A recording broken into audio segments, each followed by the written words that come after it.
I am Madhu. So friends, आज इस video में हम क्लास 10th की स्ट्रैटेजी डिस्कस करेंगे कि कैसे आपको क्लास 10th में पढ़ना चाहिए, क्या क्या टिप्स फॉलो करनी चाहिए ताकि इजीली आप अपनी क्लास 10th में अपनी बोर्ड की क्लास में अच्छे से अच्छा स्कोर कर पाओ और एक टॉपर बन जाओ। बिकॉज देखो, मैं खुद क्लास 10th को 2 साल पढ़ा चुकी हूँ, मैंने अपनी क्लास 10th कर ली है एंड अब मैं क्लास 12th में हूँ। तो मुझे पता है कि काफ़ी फ्रेंड्स पूरे साल जो है स्टार्टिंग में इतना अच्छे से पढ़ते नहीं है एंड एग्जाम के टाइम पर फिर पढ़ने लगते हैं एंड बहुत ज़्यादा फिर प्रेशर फेस करते हैं। मेरे पास काफ़ी फ्रेंड्स की कमेंट आती हैं एग्जाम टाइम पर, वो बोलते हैं कि दीदी मैंने सेशन की स्टार्टिंग में या पूरे साल तो इतने अच्छे से पढ़ा नहीं है, अब बहुत ज़्यादा सिलेबस हो गया तो मेरे से कवर नहीं हो रहा है। तो काफ़ी फ्रेंड्स की मेरे पास ऐसे कमेंट्स भी आती हैं, ठीक है। एंड अप्रैल का जो पूरा महीना है वो अब खत्म हो चुका है, तो 1 महीना जा चुका है आपके सेशन का। ऐसे ही 1 साल जो है ये भी पूरा खत्म हो जाएगा, निकल जाएगा।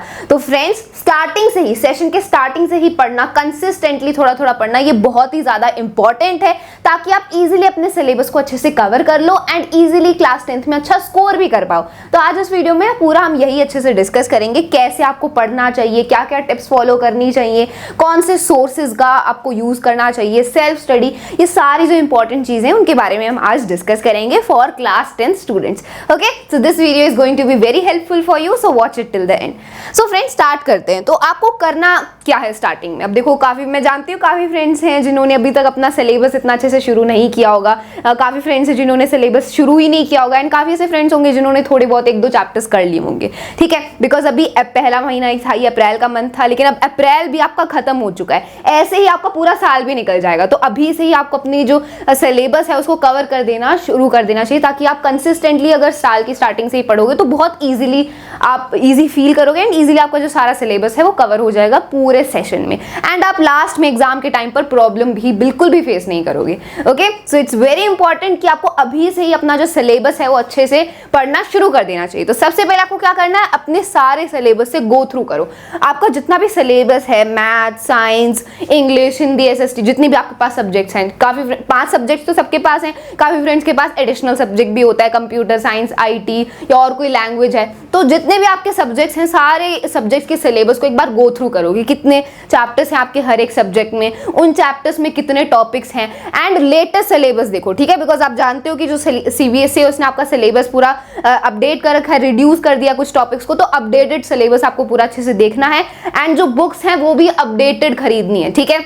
CBSE ने जो आपकी NCERT की बुक्स हैं उनको अपडेट कर दिया, जो आपके टॉपिक्स रिड्यूस हो चुके हैं ना, जो आपको नहीं पढ़ने, वो बुक्स में से हटा दिए। तो ये जो नई बुक्स पब्लिश हुई हैं, अपडेटेड बुक्स पब्लिश हुई हैं, इन्हीं को आपको खरीदना है। तो अपनी बुक्स को अच्छे से चेक कर लेना कि आपने अपडेटेड बुक्स को खरीदा है ना, ताकि आप आगे ज्यादा कंफ्यूजन फेस ना करो कि कोई टॉपिक पढ़ना है या नहीं। तो अपडेटेड बुक्स लो, ठीक है, एंड सारे सिलेबस एक बार गो थ्रू करो और ये देखो कि हर एक सब्जेक्ट में आपके कितने चैप्टर्स हैं, आपको कितना टाइम लगेगा हर एक चैप्टर में एंड ऐसे उसको पूरा डिवाइड कर दोगे कि इतने टाइम में आपके इतने चैप्टर्स हो जाने चाहिए। तो सबसे पहला काम आपका यही है।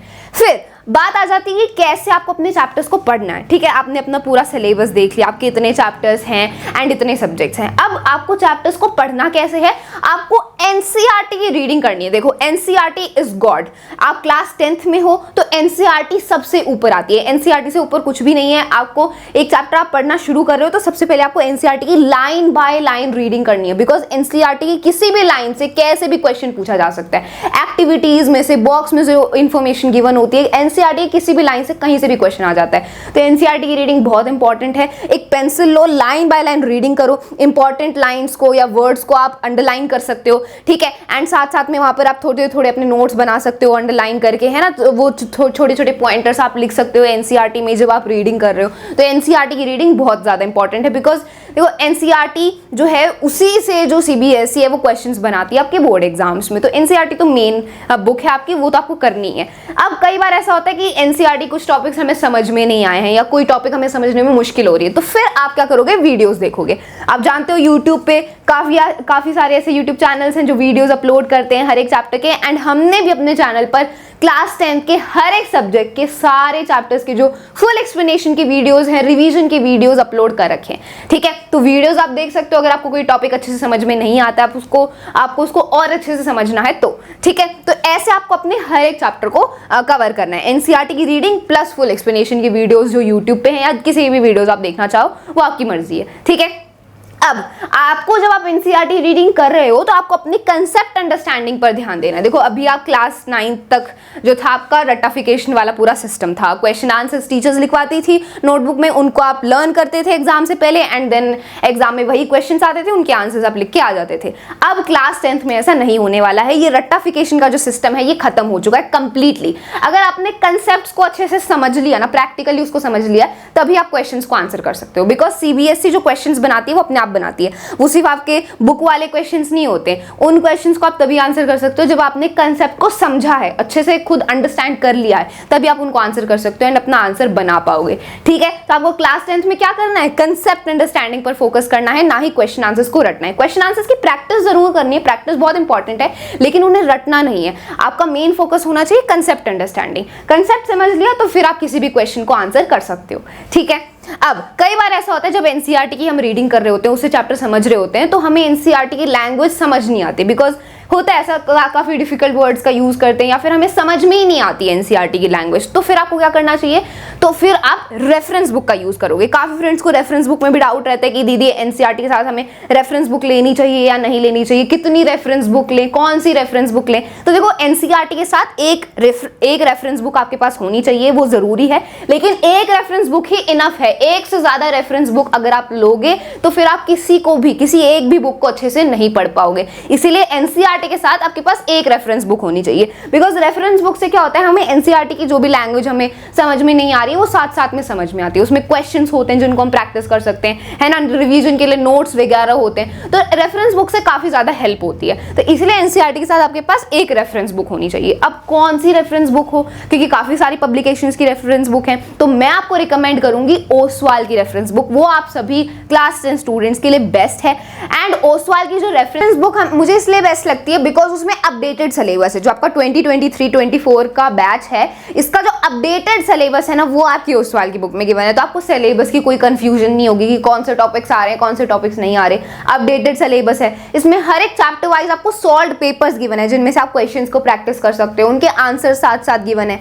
आपको हर एक चैप्टर के रिवीजन के लिए नोट्स गिवन है, माइंड मैप्स गिवन है। माइंड मैप्स में एक पूरे फ्लो चार्ट में पूरे चैप्टर को ऐसे रिवाइज कर दिया एंड उसी से आप अपने पूरे चैप्टर की क्विक रिवीजन कर सकते हो, है ना। एग्जाम टाइम पर हमारे पास पूरे चैप्टर पढ़ने का टाइम नहीं होता, हमें रिवीजन करनी होती है, तो इन माइंड मैप से आप बहुत जल्दी चैप्टर्स को रिवाइज कर सकते हो। हर एक चैप्टर के रिवीजन नोट्स गिवन है, तो रिवीजन के लिए ये सारा जो मैटर है ये ओसवाल की बुक्स में गिवन है। देन साथ ही साथ 3000 से ज्यादा क्वेश्चंस गिवन है ओसवाल की बुक में। बिकॉज देखो क्वेश्चंस को प्रैक्टिस करना तो बहुत ही इंपॉर्टेंट है, तभी तो आप अपने आंसर्स खुद बना पाओगे। तो प्रैक्टिस के लिए बहुत सारे क्वेश्चंस हैं ओसवाल की बुक में, 3000 से ज्यादा क्वेश्चंस हैं एंड उनको आप प्रैक्टिस कर सकते हो। सारे टाइप के क्वेश्चंस हैं, ऑब्जेक्टिव क्वेश्चंस हैं, 1 marker, 2 marker, long answer type question, competency based question, सारे टाइप के जो क्वेश्चंस हैं वो ओसवाल की बुक में है। सॉल्व्ड पेपर्स हैं, ओके, एंड अलग अलग न्यूमोनिक्स हैं, जो आपको स्पेसिफिक कोई फॉर्मूला है, कोई आपको टर्म याद करनी है, तो उसके लिए सारे जो टर्म्स हैं, ये सारे जो रिवीजन पॉइंटर्स हैं वो गिवन है। तो इसीलिए मुझे ओसवाल की जो रेफरेंस बुक है वो बेस्ट लगती है आप सभी क्लास 10 स्टूडेंट्स के लिए। एंड अगर आप परचेज करना चाहते हैं तो लिंक इसका डिस्क्रिप्शन बॉक्स में गिवन है, वहां से आप परचेज कर सकते हो। ओके, तो एक रेफरेंस बुक बहुत होती है, एक से ज्यादा रेफरेंस बुक मत लेना, वरना आप किसी भी बुक को अच्छे से नहीं कर पाओगे। एंड एनसीईआरटी के साथ एक रेफरेंस बुक होना जरूरी भी है, बिकॉज एनसीईआरटी को अच्छे से समझने के लिए रेफरेंस बुक बहुत ज्यादा हेल्प करती है। नोट्स भी इसमें आपको मिल जाएंगे, तो आप चैप्टर्स को रिवाइज कर सकते हो एंड नोट्स बनाने में इन रेफरेंस बुक, ओसवाल की रेफरेंस बुक से हेल्प भी ले सकते हो। ओके, ठीक है, तो ये हमने रेफरेंस बुक की बात कर ली। अब नोट्स आपको अपने खुद बनाने ही है, बिकॉज देखो जब एग्जाम आएंगे तो एग्जाम टाइम पर जब आपको रिवाइज करना होगा तो आप चैप्टर्स थोड़ी पढ़ोगे, लाइन बाय लाइन रीडिंग थोड़ी करोगे एनसीईआरटी, उसके लिए नोट्स होनी चाहिए ना। तो नोट्स आपको अपने खुद के नोट्स बनाने, बिकॉज उससे ज्यादा बेस्ट, उससे ज्यादा हेल्पफुल कुछ नहीं होता, अपने खुद के बनाए नोट्स। ठीक है, तो नोट्स आप देखो ओसवाल की रेफरेंस बुक में से भी हेल्प लेके बना सकते हो, टीचर्स भी आपको नोट्स प्रोवाइड करेंगे एंड और बहुत सारे सोर्सेज हैं। तो नोट्स आपको साथ साथ बनाने हैं एंड उनको बार बार रिवाइज करते रहना है। ठीक है, तभी आप उनको याद रखोगे एग्जाम टाइम तक, वरना एक बार अगर आपने नोट्स बना लिया एंड देन आगे अपना करते जाओगे तो फिर एग्जाम टाइम पर जब आप रिवाइज करने लगोगे तो पीछे का सारा कुछ भूल जाओगे। इसलिए टाइम टू टाइम आपको रिवीजन करते रहनी है, बार बार हफ्ते में या फिर महीने के बाद में अपने खुद के टेस्ट लो, ताकि आपको पता चले कि आप कहां तक पहुंच गए हो, कितना आपका प्रोग्रेस हुआ है ना। तो रिवीजन आपको साथ साथ करनी है। रिटन प्रैक्टिस बहुत ज्यादा इंपॉर्टेंट है। देखो मैं जब क्लास 10th में थी मैंने रिटन प्रैक्टिस की सबसे बड़ी गलती करी थी, मैंने रिटन प्रैक्टिस करी ही नहीं एंड इसका जो नुकसान है मुझे बहुत हुआ था। था। तो रिटन प्रैक्टिस आपको बहुत ज़्यादा करनी है। मैं आपको अभी से रिकमेंड कर रही हूँ ताकि आगे जाके आपको प्रॉब्लम फेस ना हो। अभी आपका सेशन शुरू ही हुआ है, तो अभी से ही रिटन प्रैक्टिस करो, नोट्स बनाओ, क्वेश्चन आंसर्स करो एनसीईआरटी के और दूसरे क्वेश्चन आंसर्स करो, जो भी याद करो लिख के याद करो। रिटन प्रैक्टिस से आप आंसर फॉर्मेशन सीखोगे एंड राइटिंग आपकी इंप्रूव होगी, प्रेजेंटेशन, बहुत सारे फायदे होने वाले। तो रिटन प्रैक्टिस बहुत इंपॉर्टेंट है। एंड सेल्फ स्टडी तो आपको करनी है। देखो काफ़ी स्कूल आप जाओगे, काफ़ी फ्रेंड्स के ट्यूशन्स वगैरह भी होते हैं, इन सब के बावजूद आपको कुछ टाइम सेल्फ स्टडी को देना है। जब आप खुद से बैठ के पढ़ोगे, सेल्फ स्टडी करोगे 1-2 घंटा, जितना भी आपका टाइम टेबल में सूटेबल हो रहा है, तो सेल्फ स्टडी आपको पक्का करनी ही करनी है, जिसमें आप खुद से पढ़ोगे बिना किसी टीचर के, बिना किसी ट्यूटर के। ठीक है, स्कूल आप जाओगे, ट्यूशन जाते हैं काफ़ी फ्रेंड्स, लेकिन उसके बाद भी कुछ टाइम आपको हमेशा सेल्फ स्टडी को देना है। उससे आप खुद अपने लेवल पर पढ़ते हो एंड आपको अपने प्रोग्रेस के बारे में पता चलता है। तो सेल्फ स्टडी बहुत ज़्यादा इंपॉर्टेंट है। ओके, तो ये कुछ टिप्स थे जो आपको क्लास 10th में फॉलो करनी चाहिए ताकि आप इजीली अपने सारे सिलेबस को कर लो एंड अच्छे से अच्छा स्कोर भी कर पाओ। देखो अगर अभी से ही आप लग जाओगे ना, सेशन की स्टार्टिंग से अपना सिलेबस करोगे, तो बहुत ही इजीली आप अपने पूरे सिलेबस को कर लोगे। आपको बिल्कुल भी कोई भी किसी भी टाइप का बर्डन होगा ही नहीं। लेकिन अगर अभी आप मान लो अपने अच्छे से सिलेबस को नहीं करते एंड एग्जाम टाइम के लिए सब कुछ छोड़ दोगे, तो फिर आपको बहुत ज्यादा प्रेशर फेस करना पड़ेगा एंड उस टाइम पर आप ऑलरेडी नर्वस तो होते ही हो, उस टाइम फिर हम इतने अच्छे से कर भी नहीं पाते। तो अभी से ही थोड़ा थोड़ा करो एंड इजीली आपका सारा कंप्लीट हो जाएगा। कंसिस्टेंट रहना बहुत ज्यादा इंपॉर्टेंट है। एंड अब 1 महीना जा चुका है, तो अब पूरे साल को वेस्ट मत करना, तो अभी से ही स्टार्ट कर दो जितने फ्रेंड्स ने स्टार्ट नहीं किया है। ओके, एंड हम आपको पूरा सपोर्ट करने वाले हैं। हमारे चैनल पर ऑलरेडी सारे सब्जेक्ट्स की फुल एक्सप्लेनेशन की वीडियोस हैं, नोट्स हैं, रिवीजन की वीडियोस हैं, 1 शॉट रिवीजन, सारे वीडियोस अपलोडेड हैं। और भी हम जो क्लास 10th का कंटेंट है वो अपलोड करेंगे एंड आपको पूरा एंड तक सपोर्ट करने वाले हैं। Okay, so I hope you found this video helpful. That's all. Thank you so much.